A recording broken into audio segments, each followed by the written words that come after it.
जननीं शारदां देवीं रामकृष्णं जगद्गुरुं पादपद्मे तयो श्रित्वा प्रणमामि मुहुर्मुहुः। ध्यायेत्पद्मासनस्तां विकसितवदनां पद्मपत्रायताक्षीं हेमाभां पीतवस्त्रां करकलितलसद्धेमपद्माम्बराङ्गीं सर्वालङ्कारयुक्तां सततमभयदां भक्तनम्रां भवानीं श्रीविद्यां शान्तमूर्तिं सकलसुरनुतां सर्वसम्पत्प्रदात्रीं। జయమ లలిత సహస్రనామంలో ఈరోజు 86వ శ్లోకం నుంచి చదువుకుందాము. ప్రభావతి ప్రభారూప ప్రసిద్ధ పరమేశ్వరి మూల ప్రకృతిరవ్యక్త వ్యక్త వ్యక్త స్వరూపిణి. ప్రభావతి, ప్రభ అంటే కాంతి, కాంతి కలిగి ఉన్నది అని అర్థం. దేవతా స్వరూపం అంటేనే జ్యోతిర్మయం. దైవ ధ్యానం చేసేటప్పుడు జ్యోతిర్మయ రూపంగా భావించాలి. అమ్మ ఎర్రని ప్రభతో ఉంది. ప్రభలు అంటే శక్తులు. అమ్మ నుండి ప్రభలు అంటే అనేక శక్తులు ప్రసరిస్తున్నాయి. అణిమాది సిద్ధులన్నీ అమ్మ ప్రభాకిరణాల నుంచే వచ్చినవే. శ్రీచక్రంలో అమ్మ బిందు రూపంలో ఉంటే ఆమె కాంతి కిరణాలు 8 ఆవరణల్లో ప్రకాశిస్తున్నాయి. అవి త్రైలోక్య మోహన చక్రం మొదటి రేఖలోని అణిమ, మహిమ, లఘిమ, ప్రాప్తి, ప్రాకామ్య, ఈషిత్వ, వశిత్వ సిద్ధులు. తరువాత బ్రాహ్మ్యాది అష్టమాతృకులు. ఆ తరువాత రేఖలో దశముద్ర దేవతలు. ఇలా 28 మంది దేవతలు అమ్మ యొక్క ప్రభలు. దాని తర్వాత కామాకర్షిణి, చిత్తాకర్షిణి మొదలగు 16 మంది. తరువాత అనంగ కుసుమాది 8 మంది దేవతలు. ఆ తరువాత చతుర్దశ భువనాల్లో 14 మంది. బహిర్దశ ఆవరణలో సర్వ సౌభాగ్య చక్రంలో 10 మంది. అంతర్దశావరణంలో 10 మంది. తరువాతి అష్టకోణంలో 8 మంది వశిన్యాది దేవతలు. ఆ తర్వాత త్రికోణంలో మాహేశ్వరి త్రిదేవతలు, బాణిని ఆది దేవతలు, షోడశ నిత్యాదేవతలు ఉంటారు. వీరందరూ కూడా అమ్మవారి ప్రభలే కనుక అమ్మ ప్రభావతిగా పిలువబడుతుంది. విశ్వమాత వెలుగులు ఈ విశ్వమంతా ఉంటాయి, మనలోనూ ఉన్నాయి. చిత్తాకర్షిణి, రసాకర్షిణి, రూపాకర్షిణి, ఇలా అన్ని ఇంద్రియాలకు, మన ఇంద్రియాలకు శక్తి ఆ ముఖ్య శక్తి యొక్క ప్రభ. ఇన్ని రూపాల్లో, ఇన్ని ప్రభల్లో శరీరాలని కదుపుతుంది. వీటన్నిటికీ మూలమైన ప్రభ ఏదైతే ఉందో అది ఆత్మప్రభగా మనలో వెలుగుతుంది. ఆ పరతత్వము ప్రభావతి రూపంలో లలితా పరమేశ్వరి. ప్రభారూప, అందుకనే ఆమె ప్రభారూప అని చెప్పబడింది. అంటే కాంతి వెలుగే ఆమె రూపమైంది. ప్రసిద్ధ, అందరికీ తెలిసినది, వేద పురాణాల్లో విరివిగా చెప్పబడింది అని. అందుకే అమ్మని ఆబాల గొప్ప విదిత అని కూడా అంటాము. అందరిలోనూ ఉన్నది అంటే నేను అనే అహం రూపంలో అందరిలోనూ ఉన్నటువంటి చైతన్య స్వరూపిణి కాబట్టి ఆమె ప్రసిద్ధ అయింది. పరమేశ్వరి, ఆమెను మించిన ఈశ్వర్ మరి ఇంకొకరు లేరు, అందుకనే పరమేశ్వరి.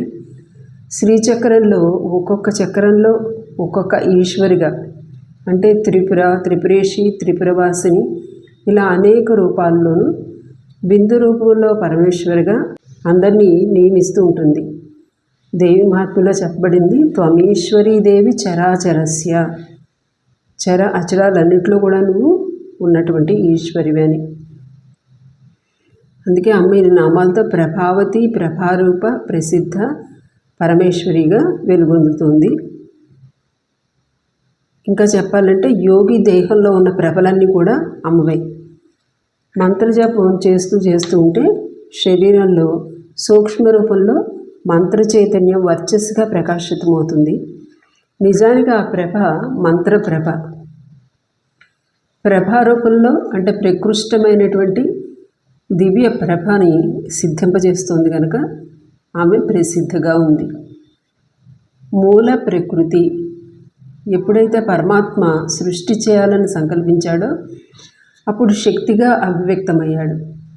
ఆ శక్తి అభివ్యక్తిని మూల ప్రకృతి అని అంటాం. దీని నుంచి ప్రకృతి ఏర్పడింది. కృతం అంటే చేయబడింది. ఈ ప్రపంచం అంతా కూడా దేవి కృతం. ఇది ప్రథమంగా ఉన్నది ఒక ప్రకృతి. ఇది గుణసహితమైంది.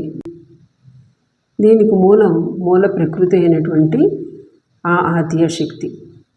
ఒక కుండ చేయాలంటే ఎలా దానికి మట్టి ఉండాలి, కుండ చేసేవాడు ఉండాలో ఆ మట్టిని మనం ఉపాదాన కారణం అంటాము, కుమ్మరిని నిమిత్త కారణం అంటాం.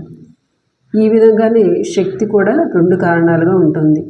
తానే సృజించి తానే అందులో ప్రవేశించింది. ఈ విధంగా అమ్మతో ఇది కృతం చేయబడింది. అందులో ఉన్నది ఆమె కాబట్టి ఆమె మూల ప్రకృతి. అవ్యక్త. మూల ప్రకృతి ఇంకా ప్రపంచంగా వ్యక్తం కాకముందు ఉన్న స్థితిని అవ్యక్త అని చెప్తారు.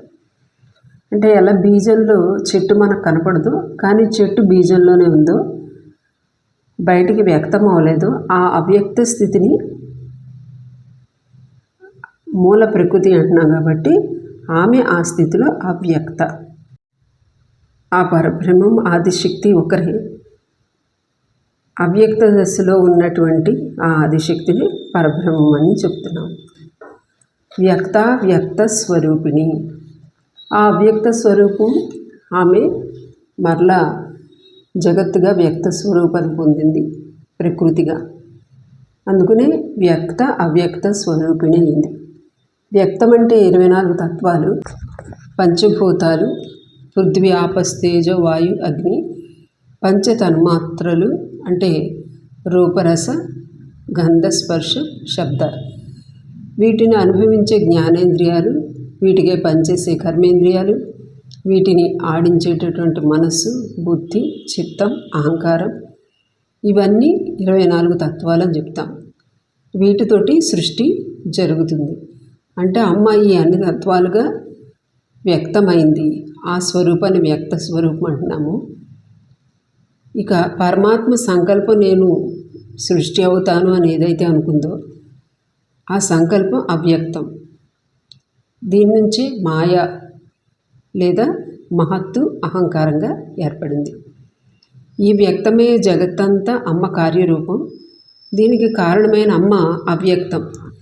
ఈ విధంగా జగత్తు సంకల్పరూపం, అంటే సంకల్పరూపం యొక్క చైతన్యం, ఈ రెండు కూడా అమ్మే. అందుకని ఈమెను వ్యక్త స్వరూపిణి అన్నారు. 87వ శ్లోకం. వ్యాపిని వివిధాకార విద్యా స్వరూపిణి మహాకామేశనయన కుముదాహ్లాద కౌముది. వ్యాపిని అంటే ఇక్కడ అన్నీ ఒకదాని తర్వాత ఒకటి చెప్పుకొస్తున్నారు. వ్యాపించినది. ఎలా వ్యాపించింది? జీవ జగత్తులుగా, అంటే ఎన్ని రూపాలుగాను వస్తువులుగాను వాటిని తెలుసుకోగలిగే జ్ఞానంగా, వాటిని నడిపించే శక్తిగా వ్యాపించింది. అంటే జ్ఞానం, చేతన, ఈ రెండింటిగా కూడా ఆమె వ్యాపించింది. వివిధాకార, సృష్టిలోని అనేక రూపాలు దాల్చుతోంది. ఆ బ్రహ్మకీటజన్య అని చెప్పాం. అన్ని ఆకారాలు అమ్మవే.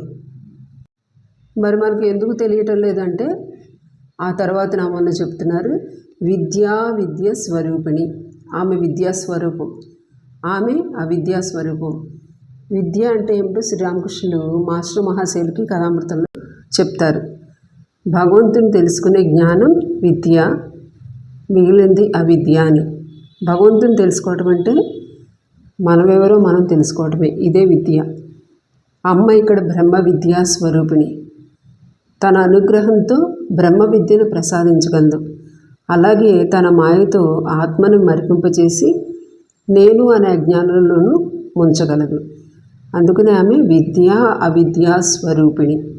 ఇంకా అవిద్య అంటే లౌకిక ప్రయోజనాలకు పనికివచ్చే యజ్ఞయాగాదులని కూడా అర్థం.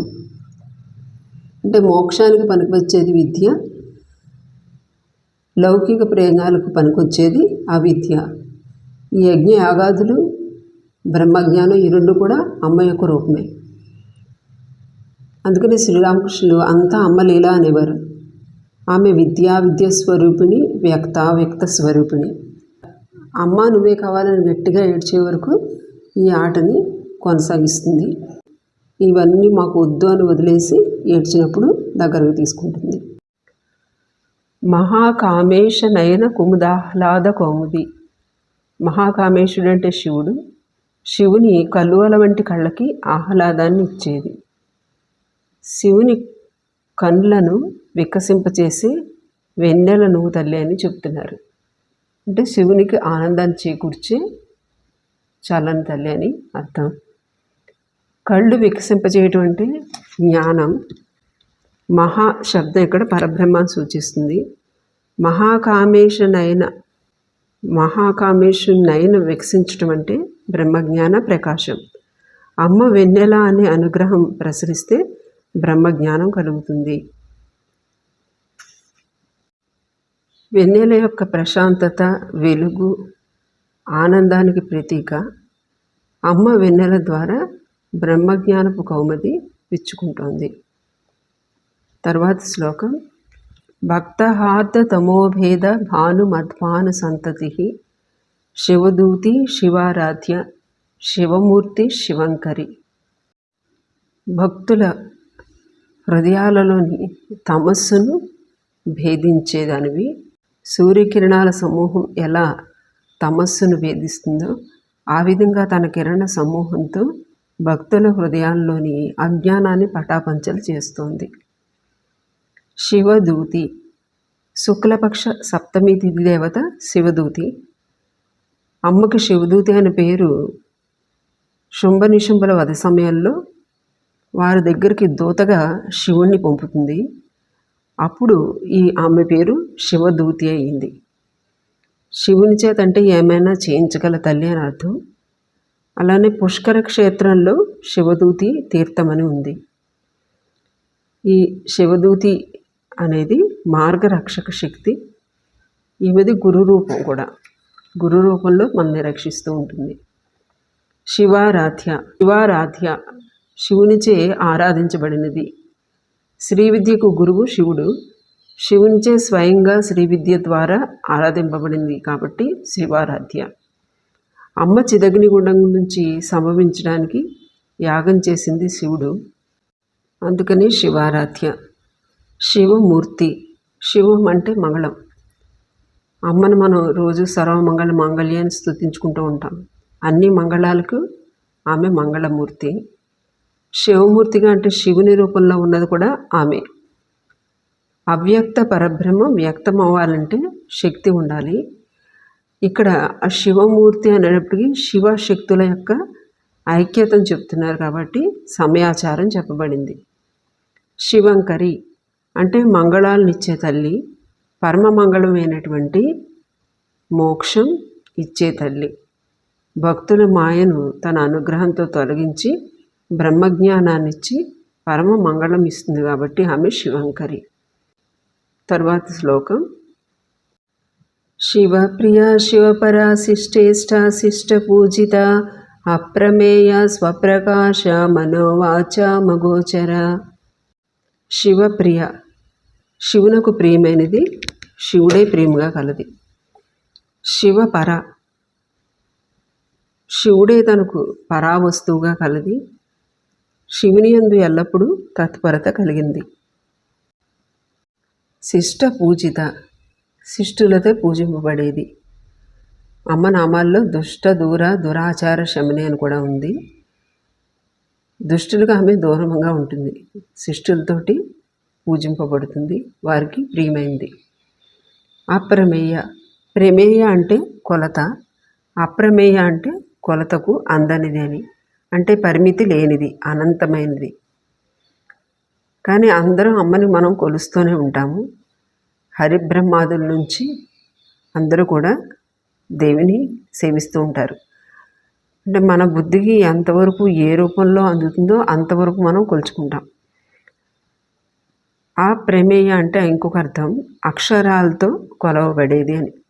అంటే అమ్మ మాతృకావర్ణ రూపిణి అని. ఇలా వివిధ అర్థాల్లో భావించుకోవచ్చు. అన్నిటికీ కొలత ఉన్న మన శరీరంలో ఉన్నటువంటి ఆ చైతన్య శక్తికి కొలత లేదు. ఆమె సంపూర్ణ స్వరూపం. అందుకని అప్రమేయ. స్వప్రకాశ, తనంతటి తాను ప్రకాశించున్నది. అమ్మ కళ్ళు సూర్యచంద్రులు, అగ్ని అని చెప్పుకున్నాం. ఆమె ప్రకాశంతో జగత్తంతా ప్రకాశిస్తుంది. ప్రపంచానికి వెలుగు ఆమె, మనకు వెలుగు ఆమె. అంటే ఆత్మ ప్రకాశంగా మనలో నెలకొని ఉంది. ఆ స్వయం ప్రకాశమైనటువంటి ఆత్మ వెలుగే అన్నింటినీ వెలిగింపజేస్తుంది. మనోవాచామ గోచర, మనస్సుకు మాటకు దొరకనిది. మనస్సు వరకు ఇంద్రియాలన్నీ జడమే. వెనక ఉన్న చైతన్యం వల్లనే అవి పనిచేస్తూ ఉన్నాయి. వాటి పని జడ వస్తువులను గుర్తించడం వరకే. దేవి చిన్మయ చైతన్య స్వరూపిణి, మనస్సుకు మాటకు అందనిది. ఇంద్రియాలు స్థూల ప్రపంచాన్ని గ్రహించగలవు, కానీ సూక్ష్మాన్ని గ్రహించే శక్తి వాటికి లేదు. అందుకనే అమ్మ మనోవాచామ గోచర. ఇంతవరకు మనం చెప్పుకున్న నామాల్లో ఒకసారి శారదాంబ మీద ధ్యానం చేద్దాము.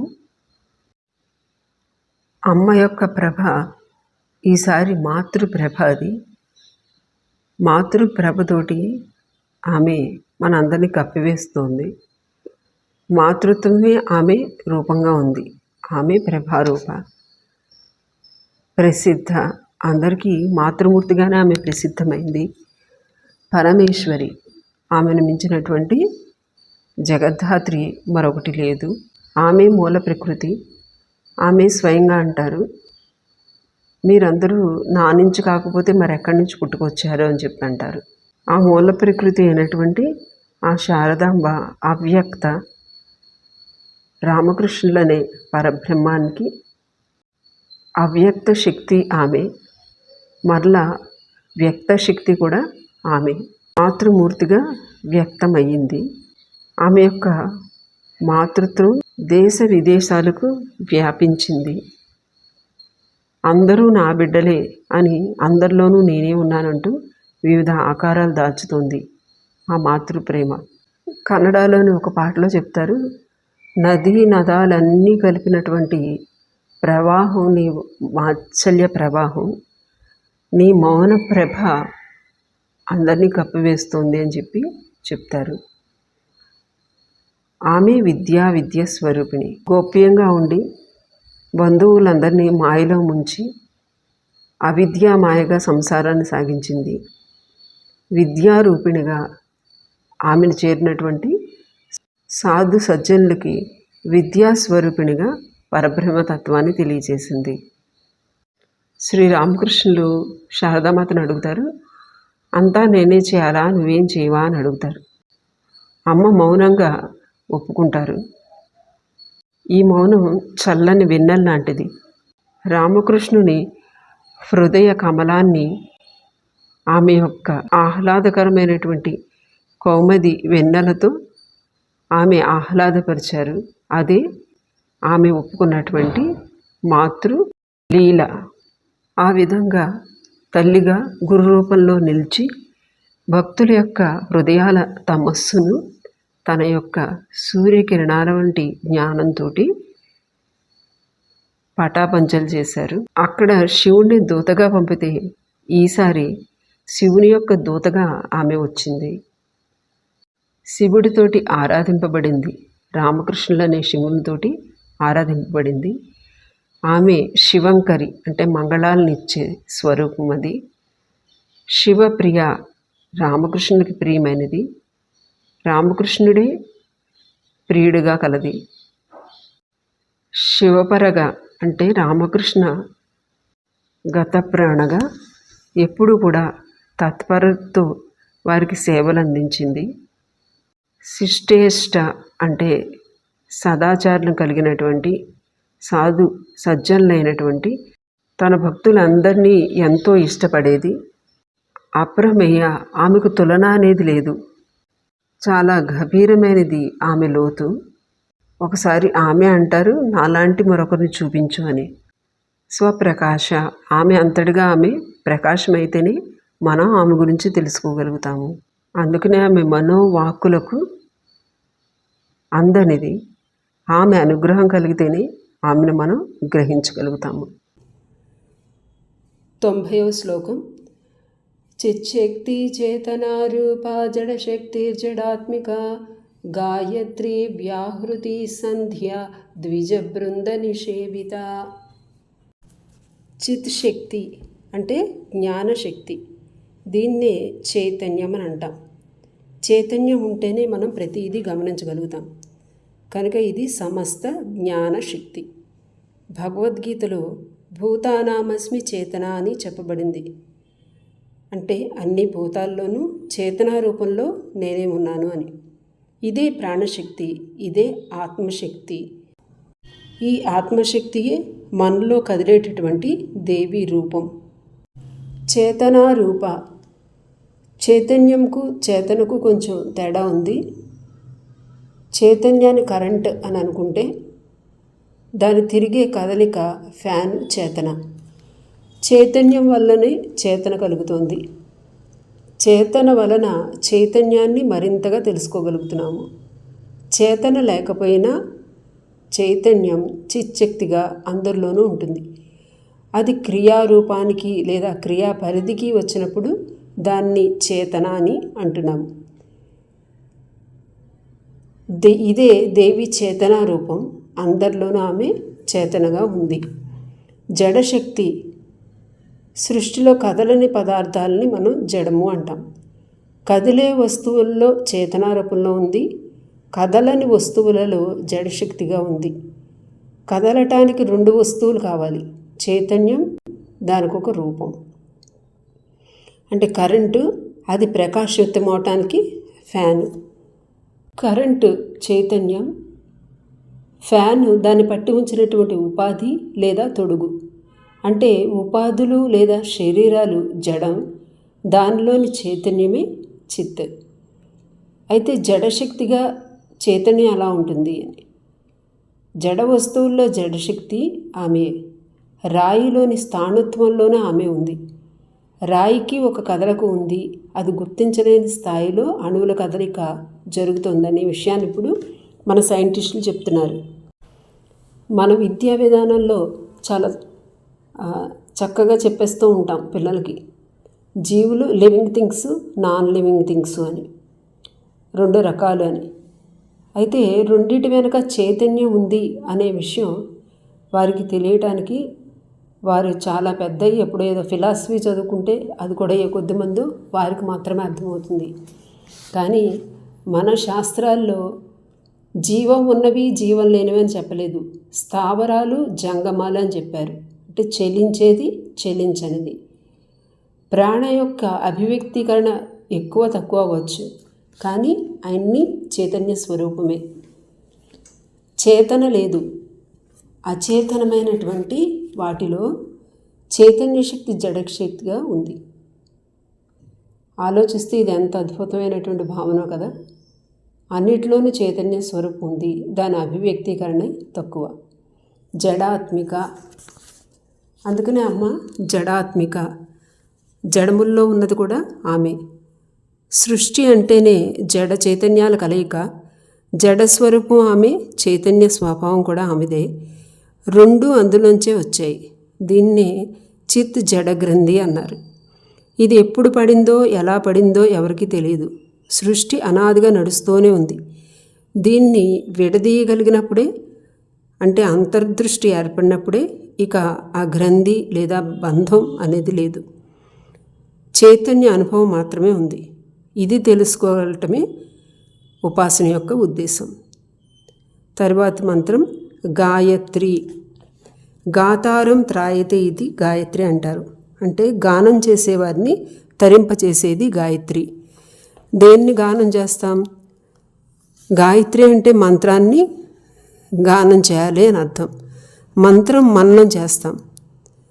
ఆనందంతో లయబద్ధంగా మంత్రం లోపల ఆడితే అదే గానం. ఆ విధంగా మంత్రాన్ని లయబద్ధంగా అంటే శ్వాస ప్రశ్వాసలతో లయబద్ధం చేసుకుని దాంతోపాటు మంత్రాన్ని జపించటమే గానం. ఇది బయట చేసేది కాదు, లోపల జరిపించాల్సింది. అప్పుడే అది అజపాజపం అవుతుంది. ఏ నామమైనా సరే గురోపదిష్ట మంత్రం శ్వాసతో చేసినప్పుడు అది గాయత్రి అవుతుంది. తండ్రి నుంచి ఉపనయన సమయంలో గాయత్రి మంత్రం తీసుకుంటారు. దీన్ని ప్రకట గాయత్రి అంటారు.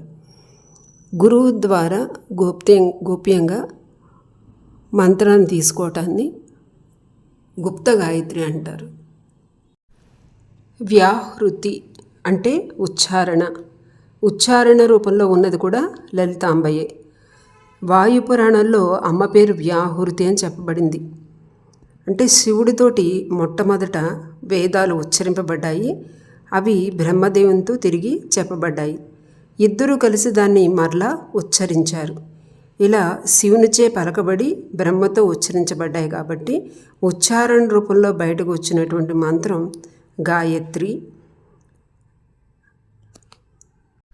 దీన్నే వ్యాహృతి అని అంటున్నాము.